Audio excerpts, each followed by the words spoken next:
Beaux Freres means beautiful brother, but it's an idiom for brothers-in-law.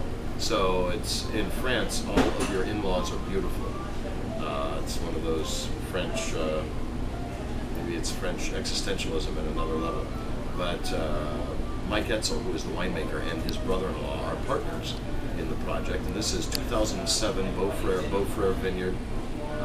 It's planted, it's our own estate vineyard, and it's planted to Lamar and Vadensville plant material. We're farming biodynamically, though we're not certified.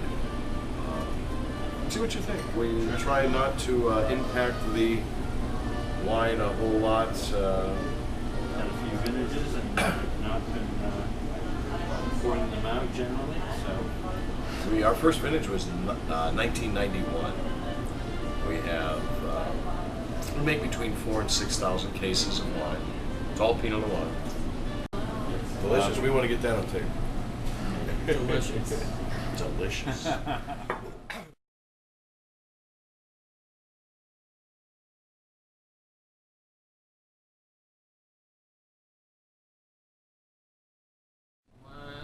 I asked a lot of Oregon people or Oregon wine related folks. I get this high tone spice in Oregon Pinot Noirs. Kind of white peppery,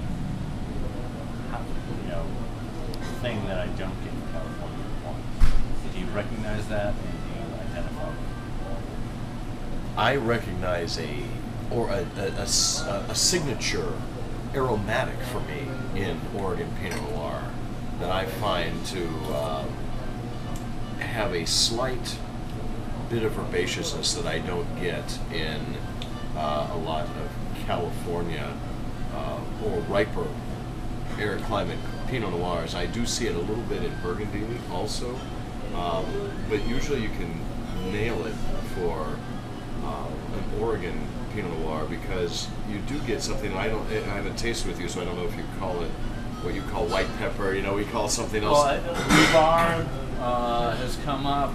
So I think that it's in arrowroot powder, but I don't really put that on my tongue and taste it. But I feel like it's something that brings like a high tone of spice to foods. Okay.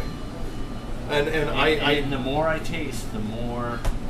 I think if we're talking about the same thing, I don't know the name of the compounds. Yeah.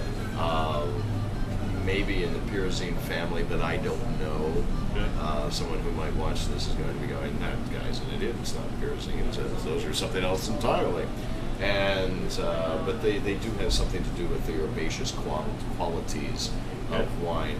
And I think I should be clear that they're not herbaceous. Like this is not the nasty geranium green, but this is like a nice tarragon or a dried herb or some of the underbrush that you smell going through. I think tarragon might be something, or a dried herb de Provence or something like that. Yeah. That's really kind of pleasant, or sous-bois, which is the forest floor. I'm not implying that it's not pleasant. I am implying that it's something that I continually have been getting.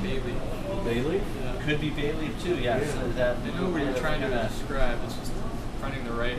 And we all adjective. taste in different ways. I know we call it among our tasting group and then at the winery. And everybody you taste with, every group, you have a different set of jargon. And you get to know when you say white pepper or herbaceousness, or you say bay leaf, or I say tarragon. We all kind of interpret that because our tastes, how we perceive taste is different, and it's very difficult to describe any more than describing the color orange. What is it? It's kind of orangish.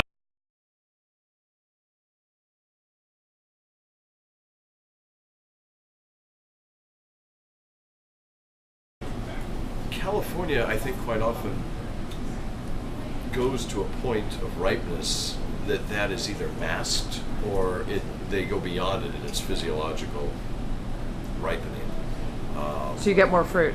It's definitely, I believe that California wines tend to be a bit more fruit driven, whereas these have a wonderful fruit component, but it's only part of the balance. There's also the acid, the earth, the interesting herbaceous characters, and I think all of those things kind of come together to make a wine that's more complex. And if they're in good balance with some acid, and make a little little bit of tannin make up for a really yummy package, as it were.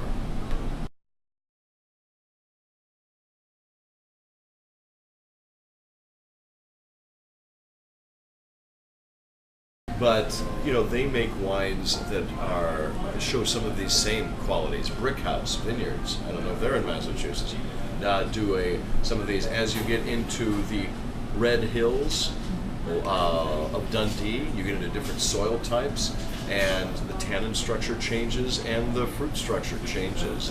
Each one of the AVAs, Eola, Amity, and Chehalem, Mountain and Ribbon Ridge, where we are, all have slightly different characteristics. But I think that to his point, there is this underlying theme that reflects Oregon, and it could be thought of as a little peppery green note compared to California, not as ripe, not as fruit driven.